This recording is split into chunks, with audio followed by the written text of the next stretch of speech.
Buenos días. La conferencia, la charla que ahora vamos a presentar, si esto funciona, la charla que ahora vamos a presentar, pues viene muy a colación a un tema que estuvimos anoche hablando en la asamblea, y es lo relacionado con la ley del medicamento. Relacionado con la ley del medicamento, y ahora, bueno, pues vamos a tener estamos en medio de, o montados en un barco cuyo rumbo es incierto porque todavía no se han solucionado una serie de cuestiones de índole legal que considero que pronto se van a solucionar. Pero claro, hasta que eso sea así, nos encontramos, como ayer decía un compañero, un poco con el culo al aire hasta que no se apruebe, o más que se apruebe, se publique una adicional 12ª o un anexo 12º en la Ley de Uso Racional del Medicamento. Todos esperamos que eso se resuelva lo antes posible, estamos deseando y deseosos de que así sea, y para ello, pues lo cierto y verdad es que debemos de andar muy preparados en todo lo que atañe al uso de determinados medicamentos y al manejo de determinadas afectaciones clínicas que de alguna manera nos van a acudir. De hecho, ya lo estamos atendiendo en consulta diariamente. Cuando nosotros estamos hablando de cirugía, como es hoy, la cirugía, uno de los riesgos inherentes que tiene toda cirugía no es ni más ni menos que la infección. Últimamente se está evolucionando la infección de manera, bueno, pues se está viendo que está existiendo una serie de cambios, de mutaciones y de formas de vida de determinados tipos de gérmenes que pueden, bueno, pues afectarnos y pueden dar al traste con una magnífica cirugía perfectamente planificada, perfectamente ejecutada y con un postoperatorio dentro de lo normal, si no fuera porque aparecen determinados tipos de problemas relacionados con la infección. A ver si ya puedo.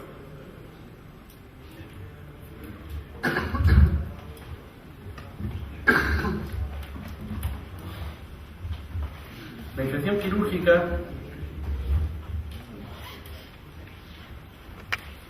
tiene una importancia grandísima porque es una de las complicaciones más frecuentes que nosotros nos encontramos y, como digo, nos puede dar al traste con una cirugía perfectamente planificada y perfectamente ejecutada. Ya en 1865 Lister pues, nos venía a hablar de que era muy importante la aplicación de medidas de asepsia para controlar y evitar y prevenir este tipo de complicación postoperatoria como es la infección. La antisepsia pues también fue otra de los descubrimientos y de los logros que hicieron que se minimizaran los riesgos de infección con una serie de medidas previas, intra y postoperatorias. Y a partir de 1940, cuando se descubrieron determinados grupos de antibióticos, como fueron los beta-lactámicos, entre ellos la penicilina, pues se cambió todo el universo del tratamiento antiinfeccioso, cambió y mejoró muchísimo, disminuyendo por un lado la importancia de las infecciones y por otro lado aumentando pues, los logros en cuanto a la cirugía, minimizando los riesgos de infección. La infección postoperatoria, sabemos que afecta a la herida quirúrgica. Tiene una serie de características como es esas, no se puede resolver espontáneamente y puede producir supuración, necrosis y gangrena, puede requerir estancia hospitalaria y una cirugía ambulatoria como es la que nosotros practicamos. Uno de los problemas que puede tener es que se tenga que convertir en cirugía pues, prácticamente con un desarrollo postoperatorio hospitalario, con lo cual pues, toda la filosofía que tenemos montada en torno a los parabienes de nuestra cirugía pues, se nos pueden venir abajo. Hay veces que requiere drenaje para evacuar precisamente esas colecciones supuradas y puede producir infección diseminada, incluso una gangrena necrotizante o una infección, una fascitis necrotizante como consecuencia de una cirugía que puede llegar a dar al traste incluso con la vida y supervivencia del propio paciente. Hay unos factores que están relacionados con el huésped, que pueden hacerlo más proclive a infección, como pueden ser edades extremas de la vida, como pueden ser alteraciones de enfermedades metabólicas como la diabetes, como pueden ser pacientes con alteraciones en cuanto a la nutrición por defecto o por exceso, pacientes con estado de hipoproteinemia o con proteínas muy bajas pueden que tengan un desarrollo más proclive a la infección. Pacientes con obesidad también son muy susceptibles o más susceptibles a la infección. Alteraciones vasculares, pues de todo desconocido, si no llega suficiente sangre, pues difícilmente va a poder cicatrizar una herida, se va a prolongar el periodo de cicatrización y la posibilidad de infección va a ser mayor. Tratamiento con esteroides. Los esteroides, glucocorticoides, sabemos que son inmunosupresores. Con quimioterápicos, por supuesto, también por esa función inmunosupresora. Deficiencia en la inmunidad humoral o celular propia e inherente del propio paciente. Coexistencia de otras enfermedades, como pueden ser tumores, aunque estén diferidos de la zona donde nosotros vamos a tratar, e infecciones diferidas a la zona donde nosotros vamos a estar tratando. Y también, incluso, aunque parezca un contrasentido, pero tratamientos antibióticos previos pueden hacer al paciente más proclive a padecer una infección. Y unos factores externos que influyen sobre el paciente puede ser la duración de la hospitalización preoperatoria. En nuestro caso es un riesgo que prácticamente no se corre, precisamente porque la cirugía que nosotros realizamos es eminentemente extrahospitalaria. La duración de la intervención también, porque a más tiempo abierto la piel, a más tiempo abierta, lógicamente más facilidad hay de que progrese y de que haya una colonización.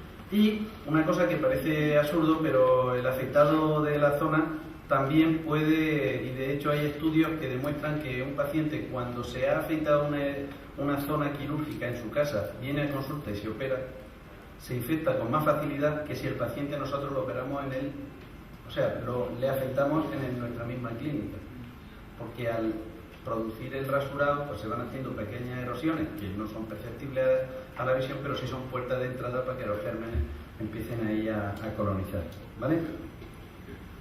Las vías de contaminación, pues tenemos la inoculación directa, esto lo pasaré más rápido. Durante la cirugía, pues la flora propia del paciente, de la piel, que no se hayan conservado ni cuidado las medidas de asepsia y antisepsia, las manos del equipo quirúrgico, el material quirúrgico contaminado, tejidos contaminados del propio huésped. El huésped, cuanto menos ropa propia lleve de la calle a la sala de cirugía, mucho mejor. Durante el periodo operatorio, el uso de drenajes y catéteres. Los drenajes muchas veces nosotros los utilizamos para evacuar una colección supilada, pero si nosotros mantenemos un drenaje más del tiempo debido, va a estar haciendo un efecto completamente paradójico a su función. Es decir, no solo no va a evitar el que continúe la progresión de la infección, sino que puede propiciar el que exista mayor infección. El uso de tejidos como pueden ser gasas o apósitos que no tengan la suficiente desinfección, pues también puede provocarnos una inoculación directa. Transmitidos por el aire durante la cirugía, pues sobre todo y fundamentalmente ya sabemos que hay determinados gérmenes que pululan por el ambiente, sobre todo en ámbito hospitalario, como son los MRSA, los metilpenicilin resistentes, el estafilococo, que una infección producida por un estafilococo metilpenicilin resistente va a ser muy difícil de tratar, se va a acantonar, va a formar biofilm, como ahora después veremos, y el abordaje terapéutico va a ser bastante más complicado debido a la resistencia que va a originar. Durante la cirugía, en la inoculación hematógena linfática, bueno, pues tampoco en nosotros nos va a afectar mucho, porque vamos a tratar a pacientes que en la mayoría de las ocasiones pues van a ser pacientes que van a estar en un estado saludable bastante aceptable. Pero si estamos utilizando pacientes o estamos utilizando vías, pacientes que vienen cateterizados, yo ahora estoy viendo a determinados grupos de pacientes, incluso en mi familia, pues me estoy informando bastante más de los cuidados que hay que tener en catéteres y en reservorios en pacientes a los que están sometidos a quimioterapia. Y bueno, es una fuente de contaminación el hecho de llevar ya un catéter. Se supone que el paciente es un paciente de riesgo ante cualquier intervención quirúrgica, aparte ya de por su tratamiento quimioterapéutico, pero ya el hecho de llevar un catéter se supone un riesgo para tener una infección. Y bueno, inoculación hematógena linfática también posterior a la cirugía, bueno, también pueden venir ahí cualquier tipo de infecciones que tenga el paciente diferidas, como pueden ser infecciones del tracto respiratorio o infecciones de tipo urinario, que son con relativa frecuencia se dan y puede que por muy difícil, pero puede, si es de vías renales altas, una pielonefritis por inoculación directa no, pero por vía hematógena sí que puede, aunque digo y repito, es difícil, pero sí que puede llegar a provocar una infección postoperatoria. Bueno, esto ya, aquí vamos a empezar a hablar de aspectos que para quizás algunos de vosotros sean un poco nuevos. Todos conocemos los signos clásicos de infección. Los signos clásicos de infección es el eritema, el edema, el dolor, el calor, el exudado y el olor. Ayer cuando estábamos hablando de determinados tipos de infecciones en úlceras diabéticas, pues ya hablábamos de estos signos. Pero hay unos signos que no son tan evidentes como los anteriores, que se pueden dar sin que se den los signos anteriores, y sí que nos van a estar hablando de que existe lo que se denomina una colonización crítica de la herida. No hay unos signos muy floridos de infección, pero sí que nos pueden estar poniendo ojo a visor de que nos encontramos ante un paciente que nos puede desarrollar una infección si no nos andamos con cuidado. Por ejemplo, cuando hay un enlentecimiento en la cicatrización, bien sea de una herida quirúrgica o de una úlcera, cuando hay una decoloración o una fragilidad en el tejido de granulación, vemos un tejido de granulación que sí, que ahí está, pero no está con la suficiente vitalidad, no va lo suficientemente avanzada la cicatrización, se va enlenteciendo mucho. Podemos estar ante un proceso preinfeccioso, pero con una colonización crítica, donde ya el germen lleva la voz cantante en todo el proceso. Hay una cavitación en la base de la lesión. Nosotros podemos retirar algún punto de sutura y ver que hay una cicatrización por dentro, sin que previamente tengamos conciencia de que hay un seroma o hay un hematoma. Puede ser que ahí exista una pequeña cavitación y puede que haya una colonización crítica. No estamos hablando todavía de infección. Y puede que haya erosiones en el tejido neoformado. Esto fundamentalmente lo podemos valorar más que en una herida quirúrgica, sí que lo podemos valorar en una herida de tipo crónica o ulcerativa. ¿Cómo se va a desarrollar la infección? Aquí he montado un dibujo animado que nos lo puede explicar perfectamente. La historia de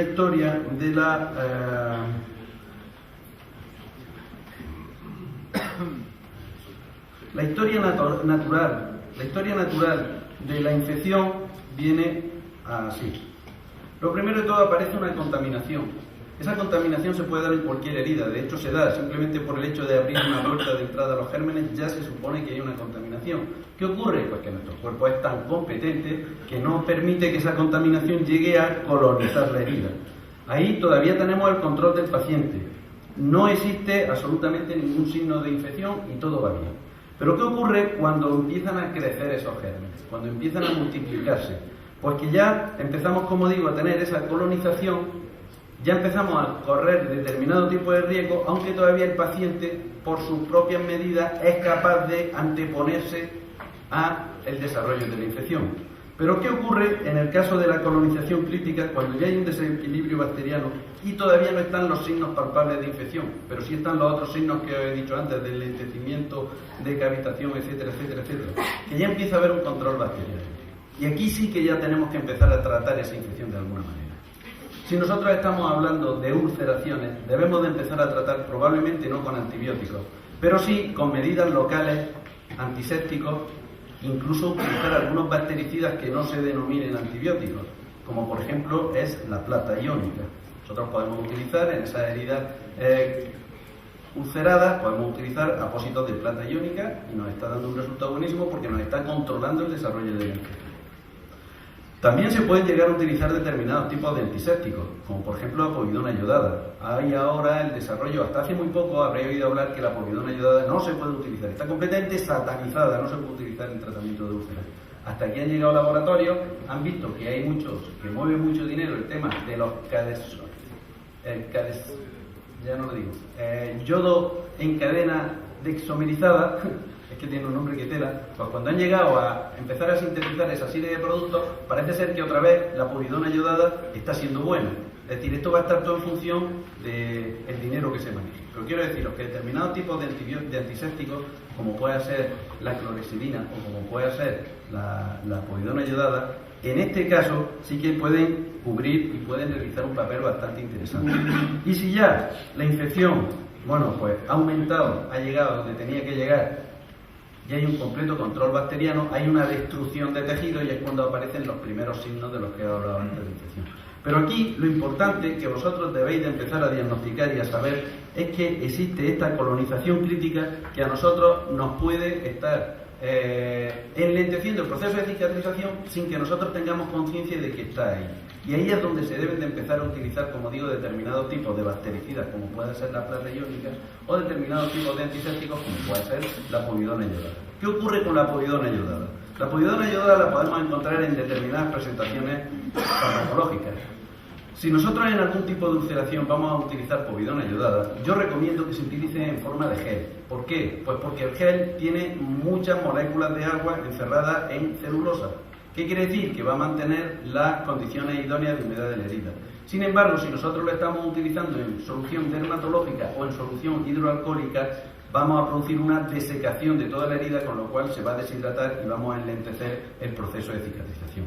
Sobre el tema de la povidona ayudada, yo hace un par de años presenté en el Congreso de La Coruña un trabajo con úlceras tratadas con povidona ayudada, y gracias a los trabajos de Fumal, que es un dermatólogo austriaco, se llegó a demostrar que la povidona ayudada tenía un efecto tóxico paradójicamente beneficioso y evitaba los estados de hipergranulación de determinados tipos de úlceras. Hay úlceras que tienen un tejido de granulación muy grande, muy exuberante.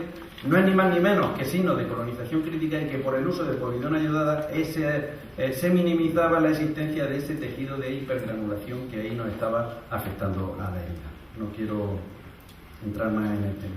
Todos sabemos la ubicación de los planos anatómicos de la infección, pues dependiendo del plano donde esté, pues así tendremos el cuadro clínico. Si es la epidermis, tendremos una infección de tipo impético. Si es la dermis, una infección de tipo erisipeloide. Si es el tejido celular subcutáneo, lógicamente una celulitis. Fascia superficial, fascitis, músculo, mionecrosis o miositis, periósteo, periostitis y hueso u osteomielitis. ¿De acuerdo? Cada uno de estos cuadros clínicos, como su propio nombre indica, va a tener una serie de síntomas y signos que lo van a hacer diferente a los demás. Para empezar, el lugar donde se va a desarrollar. Obviamente, cuanto más profundos sean los planos afectados por la infección, peor pronóstico va a tener esa infección. Llegando al final a la osteomielitis, que ahora después, al final de la charla, daré una serie de pinceladas de cómo debemos nosotros en principio, diagnosticar la osteomielitis y cómo debemos de seguir un algoritmo terapéutico que creo que es bastante interesante y bien sencillo. Igual que ayer intentábamos hacer simples que no simplistas los tratamientos de la úlcera, pues intentaremos también dar una pincelada del tema de la osteomielitis, intentando seguir la misma filosofía de charla. Bueno, actualmente se han visto y se han descubierto una agrupación de los gérmenes. Se están agrupando, o los gérmenes en la naturaleza los podemos encontrar de dos maneras. Manera planctónica, que es en libre flotación, o bien los podemos encontrar en biofilm, que es con asociaciones entre ellos. Aquí los biofilm es donde está ahora mismo la placa bacteriana, o biofilm es donde está ahora mismo el meollo de la cuestión y donde más se está trabajando desde los servicios de microbiología. Porque por la formación de biofilm y por los biofilm están apareciendo o han aparecido durante tiempo esas resistencias bacterianas que tanto trabajo cuesta tratar. ¿De acuerdo? Los biofilm, bueno, pues podemos pensar que solamente una pequeña fracción hoy día de bacterias se encuentra en el estado planctónico. En estado planctónico, de bacterias patógenas hay muy pocas que se encuentran en estado planctónico. En las infecciones, fijaros lo importante que es pensar que el 65% de las infecciones tienen algo que ver con los biofilm.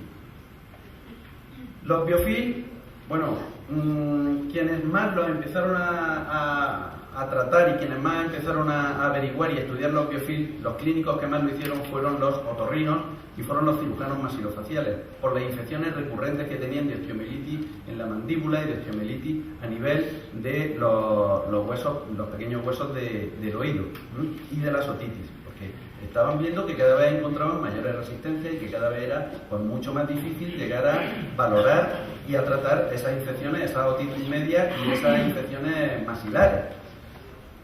Empezaron a hacer estudios y se dieron cuenta, porque una cosa era hacer un estudio in vitro de un germen y otra cosa es hacer un estudio in vivo, y haciendo visualización en muestras directamente sin previamente haber hecho cultivo, sí que veían que los gérmenes se comportaban de una forma diferente, fundamentalmente y para empezar en el estilo y en la forma de colonizar las mismas lesiones. Y así pues llegaron a definir lo que era el biofilm bacteriano. El biofilm es una comunidad microbiana sesil, no es planctónica. Sesil significa que hay varias y que es como un pequeño ecosistema. Está caracterizada por células que están adheridas irreversiblemente entre sí o irreversiblemente a un sustrato. Y la importancia que tiene precisamente aquí hablar del sustrato es que el sustrato puede ser un material biológico o un material no biológico, y nosotros estamos utilizando materiales no biológicos, ya empezamos a utilizarlos con gran utilidad, valga la redundancia, precisamente en artroplastia y precisamente como elementos sustitutivos de partes de nuestro organismo, por ejemplo los hemi-implantes. Entonces, un biofilm, fijaros dónde existe o dónde radica la importancia del biofilm, es que no solo nos lo vamos a poder encontrar colonizando un hueso, sino que va a poder estar colonizando material quirúrgico y material de osteosíntesis. Fijaros vosotros el problema que nos puede ocasionar si a nosotros, o más todavía incluso a un dentista, si está implantando un tornillo de titanio donde haya un biofilm bacteriano, porque se haya contaminado durante el proceso, durante el periodo operatorio, no quiere decirse que venga en malas condiciones, sino que durante el periodo operatorio no se tengan los cuidados precisos, se contamine por un biofilm, el problema que puede desarrollar y el problema que puede llegar a ocasionarnos ese material de osteosíntesis si nosotros lo implantamos pues, en la boca, como digo, los maxilofaciales y los dentistas, o en una articulación de un primer radio, una articulación metatarsofalángica. El problema infeccioso nos va a dar al traste con una maravillosa intervención que hemos hecho, pero al final vamos a tener que cambiar ese material porque va a ser completamente o casi imposible el que nosotros podamos erradicar esa infección. Entonces, es importante saber que la importancia del biofilm ya no solo radica en que las células estén más o menos integradas en un ecosistema, sino en el sustrato que tiene ese ecosistema, que es una matriz de exopolisacáridos, lo que se denomina glicocális o glucocális, se puede decir de las dos maneras, tanto glicocális como glucocális se puede hablar. Es esa sustancia, ese exopolisacárido que ahí está y que va a impedir algunas veces de manera directa y por la ley de la física, impide que se absorba el antibiótico y que el antibiótico llegue en la concentración deseada al mismo germen. Por eso ahora se están utilizando y se están volviendo a utilizar determinados tipos de antibióticos, como ahora después veremos, que no se utilizaban mucho, pero se está viendo que tienen una excelencia bastante grande en cuanto al tratamiento del biofilm, porque no solo atacan al germen que está ocasionando la infección, sino que atacan y degradan esta matriz de exopolisacárido, con lo cual otro antibiótico, si no ese mismo, puede llegar a atacar al germen en asociación con él. ¿De acuerdo? Esto quiero que os quede bien claro, porque en lo sucesivo vamos a tener que empezar a manejar más estos conceptos que el de infección pura y cruda, como ahora lo estábamos manejando, sobre todo con el tema de la contaminación, Una cosa también que queda muy clara y que es muy interesante, como ahora después veremos, es que los mismos gérmenes que están en el biofilm tienen un cambio a nivel genético y a nivel del fenotipo. Es decir, no solo la carga genética va a variar, sino que ese viraje en la carga genética va a implicar también un viraje en la estructura, con lo cual, y de ahí es de donde comienzan las resistencias bacterianas propias del germen. Es decir, bueno, ¿por qué un antibiótico afecta a un estafilococo dorado? La amoxicilina. Yo se la doy a un estafilococo dorado, antes se la daba y el estafilococo dorado moría. Ahora, yo se lo doy a otro estafilococo dorado, un germen gram positivo, un coco gram positivo, la amoxicilina, y no le hace nada. ¿Qué ha cambiado aquí? Ha cambiado la estructura genética y ha cambiado la estructura morfológica. Es decir, se impide, se han creado una serie de defensas de ese germen para que la amoxicilina en este caso no entre. ¿Y cuáles son las estructuras? Pues segrega unas sustancias que se llaman beta-lactamasa que hacen que se degenere esa penicilina que en este caso llegaba en buena medida y en buena forma a matar a este germen. ¿Qué es lo que ocurre? Seguimos nosotros investigando. Ahora ya no solo vamos a dar amoxicilina, vamos a dar amoxicilina con una sustancia que inhiba a esa sustancia que a su vez está produciendo el germen para defenderse. Inhibidores de beta-lactamasa. ¿Cuál? El ácido clavulánico, amoxicilina y ácido clavulánico. Bueno, pues ya la amoxicilina y el ácido clavulánico está viniendo al traste porque ya hay resistencia a la amoxicilina y el ácido clavulánico. Y ahora ya tenemos que empezar a utilizar otros gérmenes. ¿Esto por qué es? Nos hacemos ese planteamiento. No solo, y antes se nos echaba mucha culpa, no a nosotros, sino a los médicos generalistas fundamentalmente, que estaban utilizando antibióticos muy potentes para tratar infecciones banales. Efectivamente, eso ha sido un error grande. Pero también tenemos que pensar que la naturaleza es tan sabia que los mismos gérmenes, no solo por el uso de muchos antibióticos, sino por el uso de determinadas veces antibióticos, ya los gérmenes en la evolución y en su historia natural pues van virando y se van haciendo resistentes a esos gérmenes. Es muy importante que todos estos conceptos los tengamos medianamente claros. ¿Cuál es el ciclo vital del biofilm bacteriano? Bueno, pues lo primero de todo, llega el biofilm, llegan las bacterias, como es este el caso, en el número 1, y se adhieren, se pegan a la estructura que van a colonizar, como puede ser o una estructura viva o una estructura sintética. Una vez que se han adherido de forma reversible, que se pueden eliminar fácilmente, en la evolución aparece una adhesión irreversible, es decir, se quedan fijadas, y es el concepto de fijación, adhesión irreversible o fijación al sustrato. Ya van a quedarse ahí y ya lo han colonizado, como estábamos hablando. Una vez que lo han colonizado, aparece la formación del glicocali, que es esa estructura mucinosa que os estaba yo comentando, formada fundamentalmente con una matriz de exopolisacáridos. Hay un crecimiento porque se encuentran muy bien, y en este crecimiento y en esta formación del glucocali hay una serie de cuestiones que van a hacer las células, que ahora intentaré explicarlo, que son muy interesantes, y una vez que ya han colonizado y han crecido, se separan y vuelven otra vez a colonizar y a fijarse en zonas externas. ¿De acuerdo? ¿Qué es lo que ocurre cuando se forma el glicocali? Las células comienzan a dividirse. Las células hijas se extienden alrededor, la forma de colonización. Se forma una microcolonia, similar a los procesos de formación de colonias en las placas de agar, es decir, en el laboratorio. A medida que las células se dividen y colonizan la superficie, las bacterias comienzan a elaborar un exopolisacárido que constituye la matriz del biofilm. Estaba claro lo que habíamos hablado. Y ya comienza a desplegarse y a crecer. ¿Y qué es lo que ocurre? Las características histológicas de ese biofilm y de esas bacterias. Hay un fenómeno que se llama el fenómeno del quorum sensing. Las bacterias se vuelven muy inteligentes y montan su estrategia guerrera. El fenómeno del quorum sensing es que las bacterias empiezan a emitir una serie de... van lanzando, como vulgarmente decimos, como globos sondas, donde están diciendo yo estoy aquí, y esa información le vaya llegando a otra bacteria que esté dentro del mismo biofilm, pero que esté lejos, que no tenga contacto directo con ella. Entonces las bacterias llega un momento en que tienen conciencia, fijaros qué curioso es esto, y parece algo fuera de como tema aquí de la guerra a la galaxia o algo así, ¿no? Las mismas bacterias tienen conciencia de la importancia que tienen y del número de bacterias que son. Y cuando llegan a tener un quórum, sabéis en política lo que se dice un quórum, es un mínimo necesario para... Cuando llegan a tener ese quórum es cuando empiezan las bacterias a dividirse y a, sobre todo y fundamentalmente, liberar una serie de toxinas que van a afectar directamente al sustrato donde están. Y es cuando se produce realmente la guerra y cuando se produce pues ese cuadro clínico de supuración, de eritema, etcétera, etcétera. Es decir, desde que se empieza a formar el biofilm hasta que aparece el quorum sensing es cuando se da ese periodo que yo decía antes de colonización crítica. enlintecimiento de la cicatrización, antibióticos. Fijaros vosotros una cosa, y por eso es por lo que cuando una bacteria se fija en un hueso y se produce una osteomielitis, generalmente es muy difícil y es muy refractaria al tratamiento antibiótico.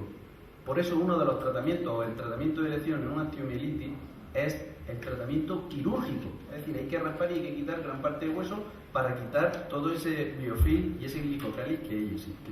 Fijaros la importancia de los biofilms, sobre todo en las infecciones de hueso. Existe lo que se llama un intercambio génico también, y aquí es donde se empiezan a desarrollar lo que son las resistencias bacterianas.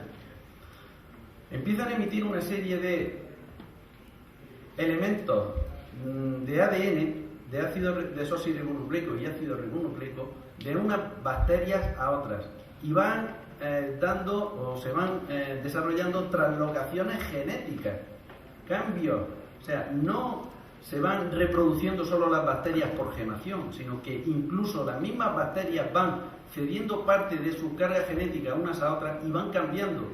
Y por eso nosotros hay veces que podemos coger un germen y aislarlo aquí y ser perfectamente sensible a un determinado grupo de antibióticos, y ese mismo germen cogerlo aquí y ser insensible a ese grupo de antibióticos, porque ha existido un cambio, una translocación genética que a su vez ha procurado que exista una translocación también o unos cambios a nivel morfológico, fenotípico. Fijaros la importancia que tienen los biofilms. Yo, conforme más voy estudiando esto, más miedo me van dando las infecciones, y precisamente es por eso. Y luego todo esto, tanto una cosa que es el quorum sensing como el intercambio genético, es lo que va haciendo que aparezcan las tan habladas resistencias bacterianas. Es decir, ya sabemos por qué aparecen las resistencias bacterianas desde un punto de vista microbiológico. Aparecen resistencias, es más difícil la fagocitosis porque hay cambios, y ya os lo dije ayer, hay cambios incluso veces que el cuerpo humano está generando constantemente esa serie de complementos. Cuando llega un germen extraño se produce la reacción antígeno-anticuerpo, se genera una serie de complementos, pero ya las mismas bacterias se están haciendo insensibles a esos mismos anticuerpos, a esos mismos complementos que está generando los mismos macrófagos, de manera que los mismos neutrófilos, de manera que cada vez está siendo y cada vez vienen a ser más difíciles las infecciones.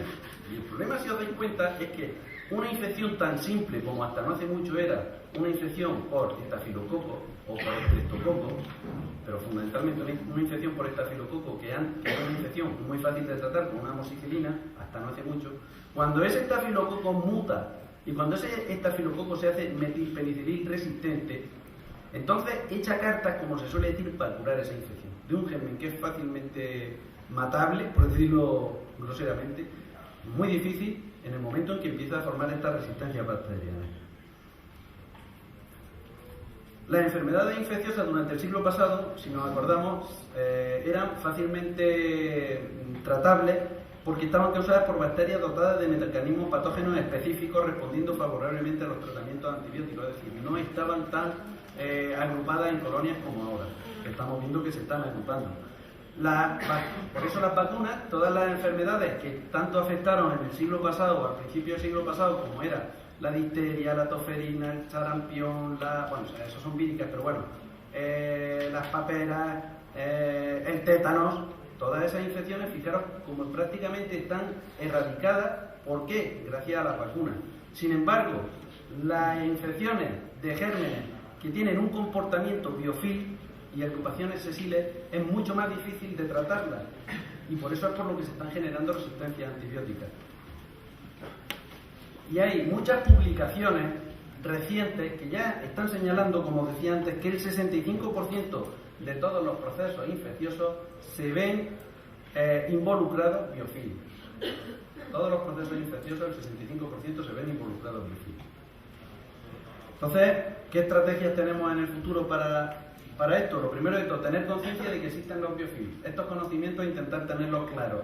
Yo me gustaría mucho que esta conversación que estamos teniendo, o este monólogo que estoy teniendo con vosotros, como poco despertara la curiosidad por estudiar biofilm. Hay muchísimos y buenísimos artículos hoy día en internet que se pueden solamente componer en cualquier buscador biofilm bacteriano, y os podéis descargar un montón de artículos de menor a mayor complejidad para entender todo el apasionante mundo de los biofilms. Yo os recomendaría que empezaseis por ahí a ya ir mirando.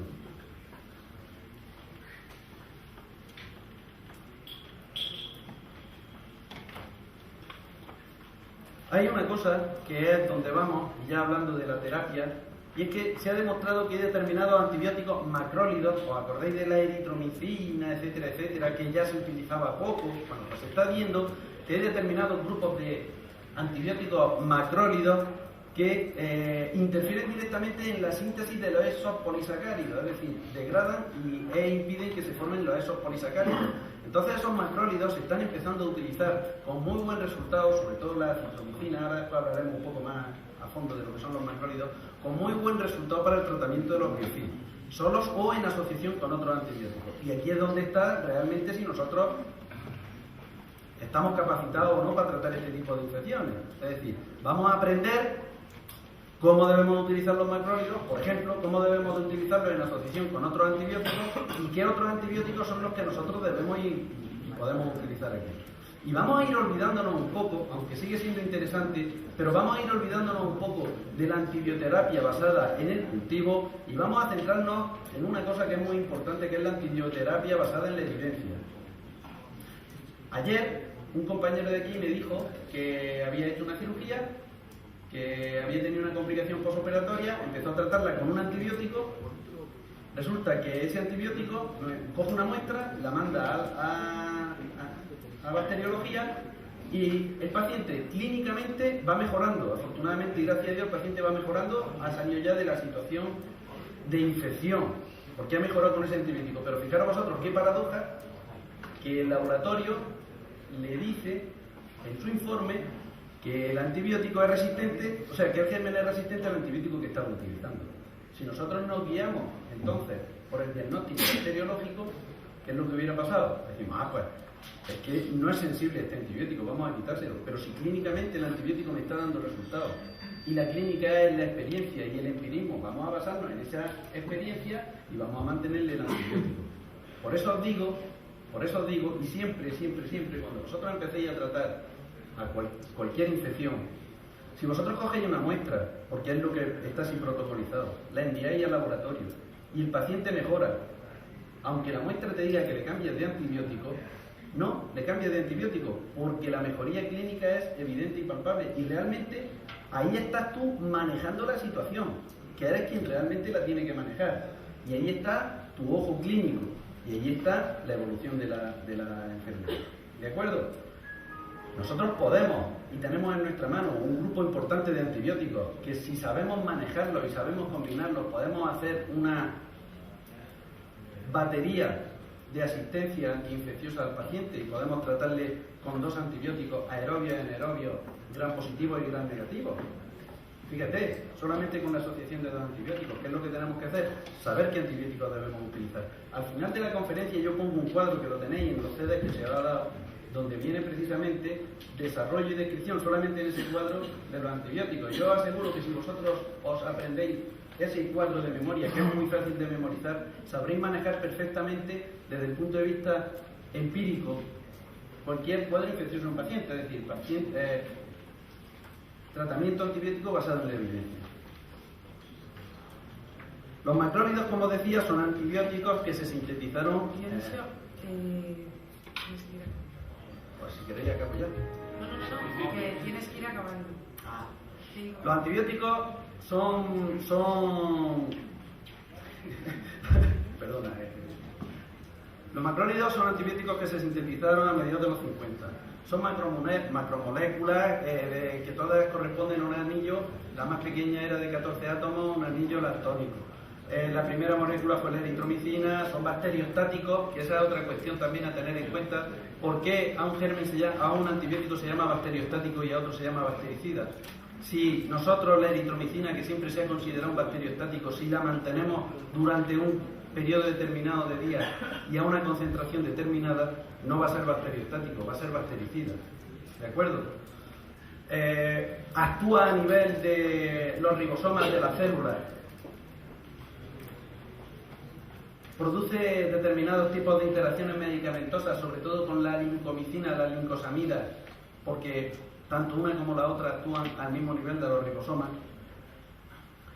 La evolución que han tenido han sido, pues, primero se sintetizaron los de anillo lactónico de 14 átomos, luego los de 15, pues fue la acitromicina, que es un antibiótico que lo hemos estado utilizando bastante, y ahora ya la josamicina se está también empezando a utilizar bastante. Y lo bueno que tienen estos antibióticos, la acitromicina, es que si nosotros damos durante 3 días, 4 o como mucho 5 días a una dosis diaria de un comprimido, vamos a mantener un efecto terapéutico de 10 días. Sabéis que muchos antibióticos, el citromán me parece, se le da ya a los pacientes, toma usted, lo va a tratar 10 días, pero por aquí no vuelva hasta, o sea, lo va a tomar 3 días, pero por aquí no vuelva hasta que no hayan pasado 10 días porque esto le va a hacer efecto. Se está utilizando muy malamente ya este antibiótico por parte de los médicos generalistas. ¿Por qué? Pues muy sencillo.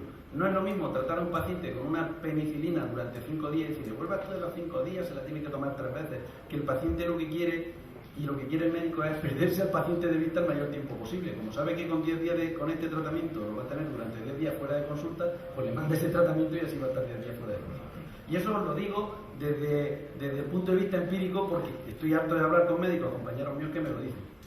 Coñazo este, pues toma, le doy esto y ya lo tengo 10 días fuera de la consulta. Y es así. Y se están empezando a utilizar y a matar con cañonazos pequeños mosquitos. ¿De qué depende que sea un macrólido bacteriostático bactericida? Del tipo de microorganismo, del tamaño del inóculo, de la fase de crecimiento de las bacterias, sobre todo en los biofilms, de la concentración del antibiótico en el lugar de la infección. Y hay que tener en cuenta que necesita 2 o 3 veces una mínima concentración inhibitoria para ser bactericida. Es decir, si nosotros damos a una concentración baja va a ser bacteriostático. Pero como es dosis dependiente, si nosotros aumentamos esa concentración 2 o 3 veces la concentración mínima inhibitoria de capacidad bacteriostática, lo vamos a convertir en bactericida. Aquí es importante que tengamos en cuenta esto. El espectro antimicrobiano, fundamentalmente coco gram positivo. Y mirar esto, los MARSA en asociación con otros antibióticos también son sensibles. Es decir, en los biofilms va realmente bien.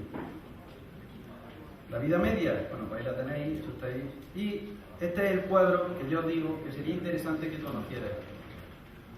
Los fármacos que se usan de mayor uso en podología, las penicilinas, quinolonas, lincosamidas y macrólidos. Las penicilinas están dentro del grupo de los betalactámicos, que también está la cefalosporina. Pero prácticamente, a no ser una infección muy específica, lo que a mí me pueda resolver una cefalosporina me lo va a resolver una penicilina, a bastante menor coste. Por eso es por lo que no hablo de como grupo específico de la cefalosporina. Sí que es cierto que la cefalosporina de segunda generación se están utilizando como profilaxis antibiótica en cirugía, pero hoy no estamos hablando de profilaxis antibiótica, hoy estamos hablando de la importancia de la urgencia.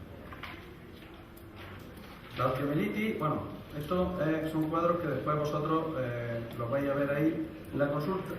Aquí vemos un caso clínico de osteomielitis, paciente que viene con una úlcera, se le hace el test Provitubón, se averigua que se está tocando hueso, se le hace una radiografía y aquí pues no se ve signos de infección, pero se resuelve que a los 10 días se le vuelve a hacer otra radiografía y vemos ya aquí más clara y delimitada la imagen que se ha colocado. Quiere decirse que la osteomielitis, aunque no tenga signos radiológicos evidentes al principio, no significa que no haya una infección en el hueso. Si nosotros dejamos el hueso sin tratar, dejamos esa úlcera sin tratar con antibióticos, ahí lo que hemos tenido es una colonización, hemos tenido una contaminación crítica que no hemos tratado y nos ha podido llegar a desarrollar una osteomielitis. Esta es cómo nosotros debemos de tratar la osteomielitis, que tampoco tiene nada. Y para finalizar, pues tenemos que tener en cuenta que los problemas más importantes en la actualidad para la prevención y tratamiento de infecciones quirúrgicas se encuentra el aumento de la resistencia a los antibióticos, tenerlo muy en cuenta, que aunque las mejoras producidas en las técnicas quirúrgicas y el uso de profilaxis antibiótica ha disminuido el riesgo de infección relacionada con la cirugía, este no ha desaparecido por completo, y que aunque disponemos de buenos antibióticos, estos nunca deberán suplir la rigurosa asepsia y antisepsia que debe observarse en todo hecho quirúrgico. Esas son las fiestas de mi pueblo que serán pasado mañana, las fiestas de Toro en Sogar de San Marcos, que se corren en un pueblo de 5.000 habitantes, pues nos juntamos casi 30.000. El más fino y elegante soy yo, o sea, imaginaros cuál es el más bestia, y corremos aproximadamente entre unas 120, 130 reses entre el día 24 por la tarde y el día 25 durante todo el día. Solo. No se bebe ni se come. Está muy bien. Y bueno, ya con esto pues muchas gracias.